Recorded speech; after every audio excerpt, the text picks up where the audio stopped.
नमो जिनानम जिए ध्यानम। आज नव वर्ष है अर्थात 1 जनवरी 2023। आज आपके समक्ष एक नई श्रृंखला चालू कर रही हूँ जिसका नाम है निर्ग्रंथ प्रवचन। अर्थात ये श्रमण श्रमणी श्रावक श्राविका चतुर्वती संघ के लिए एक नित्य उपयोगी आध्यात्मिक ग्रंथ है जिसमें आगमों की सूत्रों के द्वारा इसमें वर्णन किया गया है और इसे मम उपाध्याय गुरुवर श्री रविंद्र मुनि जी महाराज के द्वारा निर्ग्रंथ प्रवचन नए रूप में प्रकाशित किया गया है। इस निर्ग्रंथ प्रवचन के अंदर 18 अध्याय हैं जो कि हमारे जैनित्व की झांकी अर्थात जैन दर्शन के सिद्धांतों का प्रतिपादन करते हैं। तो देव गुरु धर्म की साक्षी और मम उपाध्याय गुरुवर श्री रविंद्र मुनि जी महाराज के आशीर्वाद से मैं इस ग्रंथ का प्रारंभ कर रही हूँ। आशा करती हूँ कि आप इसे अच्छी तरह से समझ सकेंगे और जो मेरे से गलती हो जाए तो उसकी क्षमा याचना देव गुरु धर्म के प्रति मैं कृतज्ञता का अनुभव करते हुए इस पाठ का प्रारंभ करती हूँ। इसका प्रथम विषय है षट्द्रव्य निरूपण। तो पहले प्रारंभिक थोड़ी सी जानकारी हम इसके बारे में देते हैं कि ये क्या है। पहले अध्ययन में हमारे जैसे ये कहते हैं कि निर्ग्रंथ प्रवचन सार आज से लगभग 2670 वर्ष पूर्व जब भारतवर्ष अपनी पुरातन आध्यात्मिकता के मार्ग से विमुख हो गया तब बाह्य कर्मकांडों की उपासना का घनघोर वातावरण बन गया था। सामान्य प्राणी के हृदय में प्रेम, दया, सहानुभूति, सद्भाव, संभाव और क्षमा आदि सात्विक वृत्तियां जीवन से पलायन कर चुकी थी। ऐसे विकट समय में प्रजातंत्र की जन्मभूमि वैशाली में भगवान महावीर ने जन्म लेकर भारतीय जनजीवन और मानवीय उत्कर्ष हेतु एक अहिंसक क्रांति का सृजन किया। भगवान महावीर ने कोरे उपदेशों से क्रांति की हो ऐसी बात नहीं है, क्योंकि उपदेश मात्र से कभी कोई सर्वोदय क्रांति संभव नहीं होती। भगवान महावीर राजपुत्र थे, उन्हें संसार में प्राप्त होने वाली सभी प्रकार की सुविधाएं सहज संभव थी।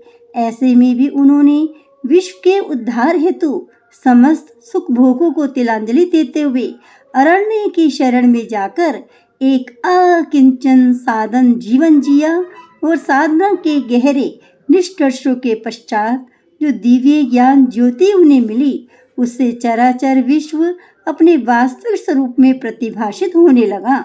उन्होंने इस भूले भटके संसार को कल्याण का प्रशस्त मार्ग दिखाते हुए मानवीय जीवन में आमूलचूल परिवर्तन की नींव रखी। भगवान महावीर के जीवन से हमें इस बात का पता चलता है कि उन्होंने अपने उपदेशों से जो कुछ भी प्रतिपादित किया वे दीर्घ अनुभव और ज्ञान की कसौटी पर कष्टर किया। अतएव उनके उपदेशों में स्पष्टता, असंदिग्धता व वास्तविक सत्य है। श्रमण संस्कृति सदा से ही मनुष्य जाति की एक रूपता पर जोर देती आ रही है। इस दृष्टि में मानव जीवन को टुकड़ों में बांट देना किसी भी प्रकार के कृत्रिम साधनों से उसमें भेदभाव की सृष्टि करना न केवल अवास्तविक है वरन मानव जब समाज के विकास के लिए भी अत्यंत हानिकारक है। ब्राह्मण, क्षत्रिय, वैश्य, शूद्र आदि का भेद हम अपनी सामाजिक सुविधाओं के लिए करें ये एक बात है और उसमें प्रकृति भेद की कल्पना करके उनकी आध्यात्मिकता पर प्रभाव डालना दूसरी बात है। इसे श्रमण संस्कृति ने कभी सहन नहीं किया। भगवान महावीर के उपदेश ऊंच नीच का भेद नहीं करते। उनकी वाणी ब्राह्मण, अब्राह्मण, शुद्ध और मलेच्छ के लिए समान है। उनके उपदेश श्रवण करने के लिए सभी जाति एवं श्रेणियों के मनुष्य हो या स्त्रियां सभी बिना किसी भेदभाव के उपस्थित होकर सुनते आ रहे हैं और दलित पतित समझे जाने वाले वर्गों को भी भगवान महावीर के शासन में ही वही गौरवपूर्ण स्थान प्राप्त हुआ है जो किसी परम ब्राह्मण को प्राप्त था। जैन शास्त्रों में ऐसे अनेक उदाहरण मौजूद हैं जिनसे हमारे उपरोक्त कथन की अंशतः पुष्टि होती है।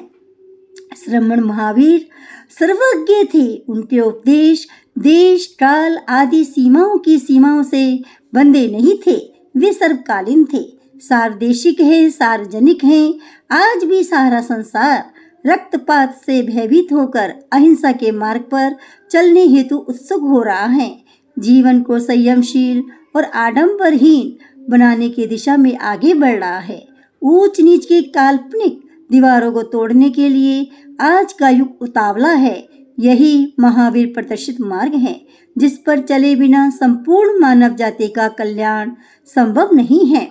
निर्ग्रंथ प्रवचन का ओजस, यानी निर्ग्रंथ प्रवचन में वाणी का वही ओजस प्रकाशित है। कहने की आवश्यकता नहीं है कि भगवान महावीर के इस समय उपलब्ध आगम साहित्य से इसका चुनाव किया गया है, लेकिन संक्षिप्तता की ओर भी पर्याप्त ध्यान रखा गया है।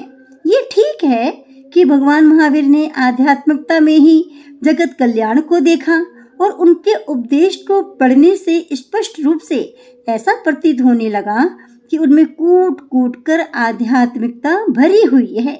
उनके उपदेशों का एक एक शब्द हमारे मत मस्तिष्क को झकझोर कर आध्यात्मिकता की भावना उत्पन्न करता है। अतः इनकी व्याख्या करने से हमारे जीवन के हर पहलू, सभी क्षेत्रों की आख्या व्याख्या स्वयं हो जाती है।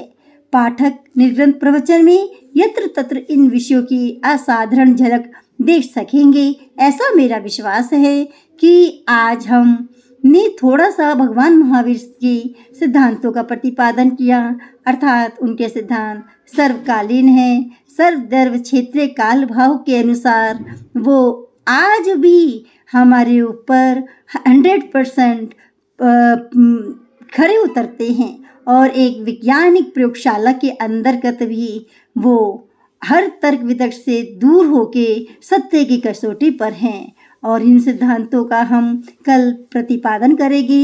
निर्ग्रंथ प्रवचन का जो विषय सार जो 18 अध्यायों में है, जिस प्रकार से भगवत गीता के भी 18 अध्याय हैं, इसी प्रकार से निर्ग्रंथ प्रवचन के भी 18 अध्याय हैं, उनका हम प्रतिपादन भली भांति कर सकेंगे।